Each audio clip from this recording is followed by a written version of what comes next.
I remember that I was at work, typing up some useless spreadsheet, when I got the phone call. It felt like my whole world was crashing around me. My beloved Granny, the one who would sing me to sleep when I was scared, the one who always had a warm hug and a plate full of cookies at the ready when my parents fought, the one who loved me unconditionally, was diagnosed with Alzheimer's. The next few weeks after were torturous. With every passing day, she got worse. Even the most easy tasks seemed draining and tiresome for her. It soon became a chore to get her to eat or drink anything. Slowly, she began to waste away. Not just physically, but also in spirit. The mischievous gleam in her eyes was gone, and her eyes now seemed empty and lifeless. It always felt like I was talking to a hollow shell of a person. But the worst thing was, she began to forget who I was. She still knew the quiet little boy she so dearly loved, but didn't connect him with the man who would visit daily and leave notes around the house. Sometimes, she would ask me where that little boy was, and why he would never come around to visit anymore. Whenever I would try to tell her, she would block me out and continue as if it never happened. Every single time I saw her, another crack would form inside my heart until I couldn't take it anymore. I'm ashamed to say this, but it felt better when I could just pretend Granny was the same woman who would sing me to sleep when I was scared, and always had warm hugs and a plate full of cookies at the ready whenever my parents fought and loved me unconditionally. I knew somewhere in her gray, dull eyes she was the same. It was too hard though. It was too hard to hear her repeat the same couple of sentences. It was too hard to see her clothes hanging off her frail, almost skeletal frame.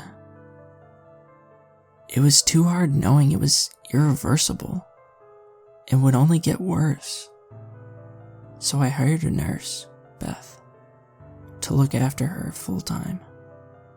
I gradually stopped visiting daily, instead opting to visit only once a month. It was during one of those last visits I first heard about the girl. For those 2 hours I spent with her, the girl under the stairs was all she could talk about. The stairs in Granny's house were small, very narrow, and way too dangerous for an 80-year-old woman. That's why I turned the old dining room into a bedroom and put notes all over the house to remind her to never try to go up them, in case Beth wasn't there. Underneath the stairs was nothing but an old, stained wall. We have these lovely conversations, you see. I think you'd quite like her. She's awful nice, Granny would say. Of course, I assumed that this was just another cruel effect of the Alzheimer's, so I just brushed it off. Yet, I couldn't shake off the creepy sense of dread. I kept trying to steer the conversation away from the girl, yet every attempt was squashed. The few visits after that all revolved around the girl and their chats. I can't remember a lot of what Granny said in the final visit, but I do remember she said this. The girl says she needs to get out. I have to let her out. I left very quickly that day. I woke up that night to the sound of my phone ringing. As soon as I answered the call, I could hear Beth's panicked voice rambling through the speakers. There's been an accident. An accident. She paused, taking a gulp of air. An accident involving Yvonne. I found her clawing at the wall. There was blood everywhere. She sobbed. Once she'd calmed herself down, she tried again. She'd found a knife and Beth trailed off, unable to even begin to describe the horrible things she found. I don't know when Beth or I hung up, or even how I managed to get in the car and drive over. But I do know that the small house that Granny had since I was a child was surrounded with police cars.